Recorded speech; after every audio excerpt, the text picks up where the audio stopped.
আমাদের seven sister আমাদের chicken নেকের দিকে যদি বাংলাদেশি জিহাদি মৌলবাদীরা নজর দেয়, সেভেন সিস্টারের 1 ইঞ্চি জমি দখল করার আগে আমরা চট্টগ্রামে ভারতের পতাকা উড়াবো, খুলনায় ভারতের পতাকা উড়াবো, যশোরে ভারতের পতাকা উড়াবো, সিলেটে ভারতের পতাকা উড়াবো, রংপুরে ভারতের পতাকা উড়াবো।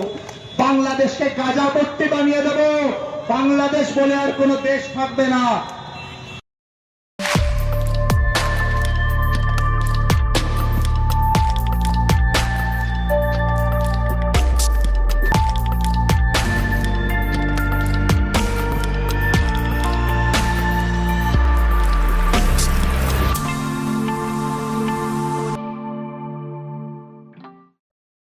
যে ক্লিপটা দিয়ে শুরু করলাম এপিসোড, অনেকে কইবে পাগল ছাগল, এদের কথার গুরুত্ব দেওয়ার লাভ আছে, কিন্তু এটা কথা শুনলে আপনাদের গা কলে শিউরে উঠবে।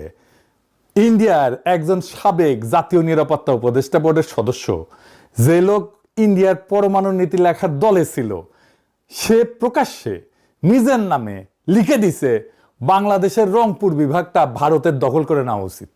কি ভয়ঙ্কর কথা! কোনো রাগঢাক নাই, কোনো ইঙ্গিত না, সরাসরি শিরোনাম লিখেছে। দেখেন, ইংরেজি যেহেতু লিখেছে ঠিকই লিখেছে না, বাংলাতে হচ্ছে যে শিলিগুড়ি করিডোর চওড়া করো, বাংলাদেশের রংপুর বিভাগ দখল করো। চিন্তা করেন কি হইতেছে। আর আমগারে সরকার বসে বসে আঙুল চুষিচ্ছে। আগে বুঝে নেই চিকেন নেক জিনিসটা আসলে কি, শিলিগুড়ি করিডোরটা কি। আগে শুনিছেন, তাও আবার বলি, শুনলে তো অসুবিধা নাই। এটা তো দেখান ম্যাপে, ইন্ডিয়ার উত্তর পূর্বের 8টা রাজ্য, আসাম, মেঘালয়, ত্রিপুরা, মণিপুর, মিজোরাম, নাগাল্যান্ড, অরুণাচল, সিকিম, এই পুরা অঞ্চল মূল ভারতের সাথে জোড়া লাগানো আছে একটা সরু গলার মতো জমি দিয়া। নাম শিলিগুড়ি করিডোর বা চিকেন নেক। ডাক নাম হইতেছে চিকেন নেক, মুরগির গলার মতো আর কি। কত সরু জানেন? সবচেয়ে সরু জায়গাটা 20 থেকে 22 কিলোমিটার। এই সরু গলাটার এক পাশে নেপাল, আর এক পাশে ভুটান, আর নিচে বাংলাদেশ, আর একটু উপরে চীনের চুম্বি উপত্যকা। এই গলা যদি কেউ একবার চাইপা ধরে, ভারতের 8টা রাজ্য মূল ভারত থেকে বিচ্ছিন্ন হয়ে যাবে, এক কোপে মাথা আলাদা। এই কারণে ইন্ডিয়া এই করিডোরটা নিয়ে সবসময় আতঙ্কে থাকে। এই জন্য ইন্ডিয়ানরা একটা ভয়ঙ্কর সমাধানের কথা বলা শুরু করলো। সমাধানটা কি? দুর্বল গলা চওড়া করতে হবে। কেমনে? বাংলাদেশের জমি কাইটা নিয়ে। এবার আসেন ওই লোকের কথায়, যার কথা দিয়ে শুরু করেছিলাম, ভারত কারনাদ নাম। উই কোনো পাগল না, পাগল ছাগল না, কোনো ইউটিউবের গরম গরম বক্তাও না। নয়াদিল্লির সেন্টার ফর পলিসি রিসার্চের সিনিয়র ফেলো, ইন্ডিয়ার প্রথম জাতীয় নিরাপত্তা উপদেষ্টা বোর্ডের সদস্য, পরমাণু এটা নীতি এটা লেখার দলে ছিল ওই লোক। নিজেকে পরিচয় দেয় ভারতের সবচেয়ে অগ্রগণ্য রক্ষণশীল স্ট্র্যাটেজিস্ট বইলা। তো এই লোক লিখলো, হুবহু শুনেন কি লিখলো। ওই লিখলো, ইন্ডিয়ার উচিত সামরিকভাবে বাংলাদেশের রংপুর বিভাগটা ছিনায় নেওয়া আর সীমান্তটা সোজা করে ফেলা। বালুরঘাট গাইবান্ধা রেখা বরাবর, ওই রেখাটা মনে রেখেন, ওই জায়গায় ফিরে আসবো। বালুরঘাট গাইবান্ধা রেখাটা মনে রেখেন। তার ভাষায়, করিডোর চওড়া করা এখন জাতীয় নিরাপত্তার অপরিহার্যতা। কিভাবে দখল করবে? কারনাদ 2টা পথ বলে দিচ্ছে। প্রথম পথ হইতেছে ভদ্রভাবে কিনে নেওয়া। লিখছে, ভারত ইন্ডিয়া ঢাকাকে প্রস্তাব দিতে পারে 16,000 বর্গ কিলোমিটার রংপুর বিভাগটা 10 থেকে 20 বিলিয়ন ডলারে কিনে নেবে। বাংলাদেশের তো 104 বিলিয়ন ডলার ঋণ, এই টাকা দিয়ে নাকি সেই ঋণের বোঝা কিছুটা কমবে। ওই নাম দিছে এটাকে লুইজিয়ানা পারচেজ, মানে আমেরিকা ফ্রান্সের কাছ থেকে লুইজিয়ানাটা কিনে নিয়েছিল ওকে আর কি। তো যদি ঢাকা রাজি না হয়, তাহলে দ্বিতীয় পথ সামরিক অভিযান, সোজা বাংলায় যুদ্ধ করে কেড়ে নেওয়া। কিন্তু এর মধ্যে সবচেয়ে ভয়ঙ্কর অস্ত্রটা হইতেছে, সে বলতেছে রংপুর বিভাগে মানুষ থাকে প্রায় 1,80,00,000। কারনাদ এই মানুষগুলোকে নিয়ে কি লিখছে জানেন? লিখছে এই জনগোষ্ঠীকে সামরিক অভিযানের অংশ হিসেবে বাংলাদেশের ভেতরে ঠেলে দেওয়া উচিত। শুধু তাই না, আরো এক ধাপ আগায় বলছে জনসংখ্যা বিনিময়ের প্রস্তাব দিছে। বাংলাদেশের 1,30,00,000 যে হিন্দু আছে, তাদের আর রংপুরের 1,80,00,000 মুসলমানের মধ্যে অদল বদল করে ফেলা হোক। মানে বাংলাদেশ হয়ে যাবে পুরোপুরি মুসলমানের দেশ, আর রংপুর হয়ে যাবে হিন্দুর দেশ ভারতের। বুঝে চাও? ভাবেন একবার, একজন সাবেক রাষ্ট্রীয় নিরাপত্তা উপদেষ্টা প্রকাশ্যে একটা প্রতিবেশী দেশের ভূখণ্ড দখল আর কোটি কোটি মানুষকে জোর করে উৎখাত করার কথা লিখতেছে। আর আমাদের সরকার বসে আছে চুরে আঙুল চুষিচ্ছে। এটা একটা লোকের কথা না, এটা একটা প্যাটার্ন। আসেন একটা একটা করে দেখি, তারিখ মিলায়। প্রথম লেখা 2024 সালের 9 ডিসেম্বর। দিনটা মনে রাখেন, এই দিন ইন্ডিয়ার পররাষ্ট্র সচিব বিক্রম মিশ্রি ঢাকা আইসিছিল, এসে ওয়াকারুজ্জামান প্রভুপাদের সাথে গোপনে মিটিং করে গেছিল প্রফেসর ইউনূস সরকারের আমলে। এবার ওই দিনই ওই স্বরাজ্য ম্যাগাজিনে সাবেক এডিটোরিয়াল ডিরেক্টর জগন্নাথ একটা লেখা ছাপল, শিরোনাম বাংলাদেশের হিন্দুদের জন্য কেন ভারতের দ্বিজাতি তত্ত্ব সমাধানে মনোযোগ দেওয়া উচিত। এই লোক কি লিখলো শুনেন, ওই লিখলো যে ভারতের উচিত গোপনে এবং প্রকাশ্যে যত বেশি সম্ভব হিন্দুকে ভারতের সীমান্তবর্তী বিভাগগুলোতে সরায় আনা, যাতে পরে তাদের সামরিকভাবে রক্ষা করা যায়। আর বিচ্ছিন্ন করার জন্য 3টে বিভাগের নাম বলছে, রংপুর, সিলেট আর খুলনা। আর শেষে লিখলো সবচেয়ে সরাসরি ওই লিখলো যে ইন্ডিয়াকে বাংলাদেশের জন্য দ্বিজাতি তত্ত্ব সমাধান মেনে নিতে হবে, যেখানে দেশের একটা অংশ রাজনৈতিক চুক্তির মাধ্যমে অথবা জোর কইরা কেটে নিয়ে বাংলাদেশের হিন্দুদের বসানো হবে। জোর কইরা, বাই ফোর্স লিখছে। শব্দটা ওর নিজের লেখা, আমি যোগ করি নাই। এবার দ্বিতীয় লেখা 2025 সালের 1 এপ্রিল। এইবার আসে আরো ভয়ঙ্কর জিনিস। একই ম্যাগাজিন, লেখক হইতেছে জয়দীপ মজুমদার, শিরোনাম বাংলাদেশের হিন্দুদের জন্য একটা হোমল্যান্ড খোদাই করা। আর এটা মতামত না, এটা ধাপে ধাপে পরিকল্পনা দিছে কলে। পরিকল্পনা প্রায় একটা অপারেশনের নকশা। লক্ষ্য কি, লেখকের ভাষায় উত্তরের রংপুর বিভাগ আর চট্টগ্রাম বিভাগের বড় একটা অংশ কাইটে নিয়ে হিন্দুদের হোমল্যান্ড বানানো, আর সেটা ইন্ডিয়ার সাথে জুড়ে দেওয়া। ওই হিসাব দিয়ে বলছে যে রংপুর যুক্ত করলে চিকেন নেক করিডোর অন্তত 150 কিলোমিটার চওড়া হয়ে যাবে। কিভাবে করবে, 4টা ধাপ লিখে দিছে, শুনেন, কারণ এটা গুরুত্বপূর্ণ। কি কি সেই ধাপ? 1 নাম্বার ধাপ, আন্তর্জাতিকভাবে জোরে সোরে প্রচার চালাও যে বাংলাদেশের সংখ্যালঘু নির্যাতিত হইতেছে। এই কথা হইতেছে না? হইতেছে। ধাপ 2 নাম্বার, এইটা সবচেয়ে গুরুত্বপূর্ণ, বাংলাদেশের সংখ্যালঘু সংগঠনগুলোকে টাকা পয়সার সম্পদ দিয়া আন্দোলনে নামো, যাতে ইসলামপন্থীরা খেপে যায় আর পাল্টা আক্রমণ করে। 3 নাম্বার ধাপ, সেই পাল্টা আক্রমণটাকে অজুহাত বানাও। 4 নাম্বার ধাপ, তার ভাষায় হুবহু যত দ্রুত সম্ভব রংপুর আর চট্টগ্রাম দখলে একটা দ্রুত সামরিক অভিযান চালাইতে হবে। আর ওই লিখেছে 71-এ যেমন মুক্তিযোদ্ধা বানানো হয়েছিল, তেমনি সংখ্যালঘুদের আগে থেকে প্রস্তুত করতে হবে ভারতীয় বাহিনীকে সাহায্য করার জন্য। খেয়াল করেন, 1971-এর রেফারেন্স তারা নিজেরাই বলতেছে, আর একটা 71 বানাও, কিন্তু এইবার দখলের জন্য, স্বাধীনতার জন্য না, বাংলাদেশের। আর সবচেয়ে গা শিউরিওটা অংশটা এখনো বাকি, জনসংখ্যা বিনিময়, পপুলেশন এক্সচেঞ্জ। ওই লেখায়, মজুমদার লেখায় হুবহু লিখছে রংপুর আর চট্টগ্রাম থেকে পূর্ণ জনসংখ্যা বিনিময় হতে হবে। রংপুরের 1,53,00,000 মুসলিম আর চট্টগ্রামের 1,15,00,000 মুসলিমকে দেশের বাকি অংশে সরাই দিতে হবে, যাতে 1,44,00,000 হিন্দু বৌদ্ধ খ্রিস্টানের জায়গা হয়। হিসাবটা একবার ভাবেন, প্রায় 2,67,00,000 মানুষ তাদের জন্মভিটা থেকে উৎখাত, হিন্দুরাও মুসলমানরাও, শুধু ধর্মের কারণে। লেখক নিজেই স্বীকার করছে যে এটা অন্যায্য মনে হতে পারে 2,68,00,000 মুসলিমকে সরায় মাত্র 1,44,00,000 সংখ্যালঘুর জায়গা করা, কিন্তু তারপর ওইটাকে ন্যায্য বলে যুক্তি দিতেছে। এটা কিন্তু আন্তর্জাতিক আইন একটা নাম আছে, সেটা হচ্ছে জাতিগত নিধন, এথনিক ক্লিনজিং। একটা ভূখণ্ড থেকে একটা ধর্মের মানুষকে জোর করে সরায় দেওয়া। আপনি ভাবতেছেন যে এগুলো কল্পনা? জি না, কাজ শুরু হয়ে গেছে। অন্তত রংপুর অঞ্চলে কাজ শুরু হয়েছে, প্রচুর টাকা পয়সা ঢালা হয়েছে, যুক্ত আছে ইন্ডিয়ান হাই কমিশন, ঢালা হইতেছে প্রচুর কালো টাকা, যুক্ত হয়েছে বাংলার লুথার কিং এর দলের লোকেরা, বেকুবেরা তো তাই করবে। আসেন সেই নতুন গল্পে ঢুকি, আপনাদের নিয়ে যাইতেছি পলাশবাড়িতে। এডিটর সাহেব, গুগল ম্যাপে পলাশবাড়ির জায়গাটা দেখান। দেখেছেন একেবারে বাংলাদেশ ম্যাপের সরু অংশটার মধ্যখানে, তাই না? ও কেছিল না বালুরঘাট গাইবান্ধা রেখা, ওইটা। যদি রংপুর কাইটে নিতে হয় তাদের দাদাদের পরিকল্পনা অনুসারে, তাহলে এটাই মোক্ষম জায়গা, যেখানে আপনার এটা ভালো হোড লাগবে। আচ্ছা আসেন আপনাদের এই জায়গার একটা অংশে নিয়ে যাই।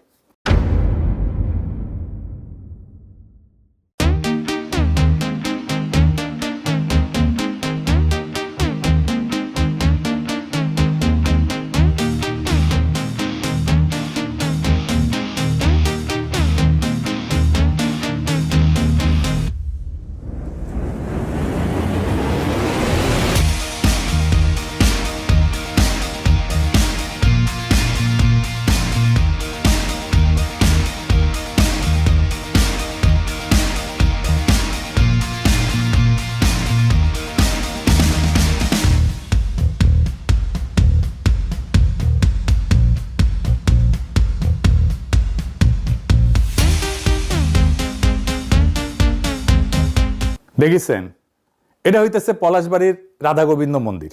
শুধু মন্দির না, এটা আছে সুইমিং পুল, বাচ্চাদের খেলার জায়গা, বলা যাইতে পারে এটা একটা থিম পার্ক। এটা বাংলাদেশের সবচেয়ে বড় হিন্দুদের কালচারাল রিলিজিয়াস সেন্টার। কোনোদিন শুনেছেন? শুনেন নাই? দেখেন রাতে তার অপরূপ দৃশ্য।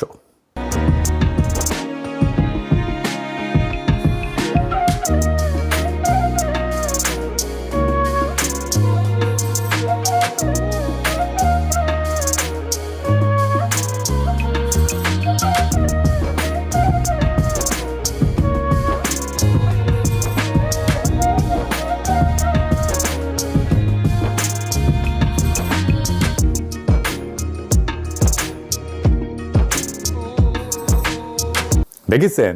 ঠিক এই জায়গায় একটা সুবিশাল রাম মূর্তি হইতেছে, ভারতীয় সহকারী হাই কমিশনার উদ্বোধন করেছে। এই যে দেখেন, একই জায়গায় আর একটা সুবিশাল কৃষ্ণ মূর্তি হয়েছে, সেটাও উদ্বোধন করেছে ভারতীয় সহকারী হাই কমিশনার। এই পলাশবাড়িতেই গীতা মহোৎসব হয়েছে, এই জায়গায়, এই মন্দিরে।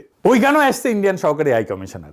বাংলাদেশের হিন্দু সম্প্রদায় তাদের জন্মাচার করবে উৎসাহ উদ্দীপনার সাথে, এটা তো খুবই আনন্দের কথা। কিন্তু ইন্ডিয়ান হাই কমিশনার কাম কি, খামা কি আমরা পরে দেখব নি। আমি ভাবলাম পলাশবাড়িতে মনে হয় হিন্দু সম্প্রদায়ের লোকজন বেশি, বা প্রচুর বড় লোক আছে হিন্দুরা।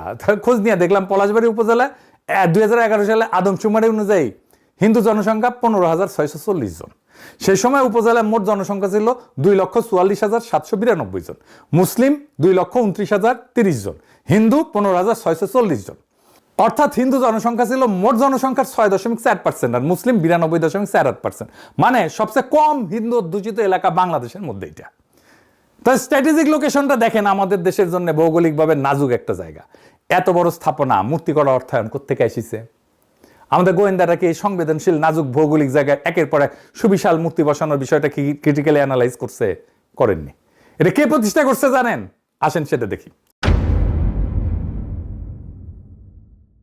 হরিদাস চন্দ্র তরণী দাস, আরো নাম আছে, সেটা পরে দেখবো।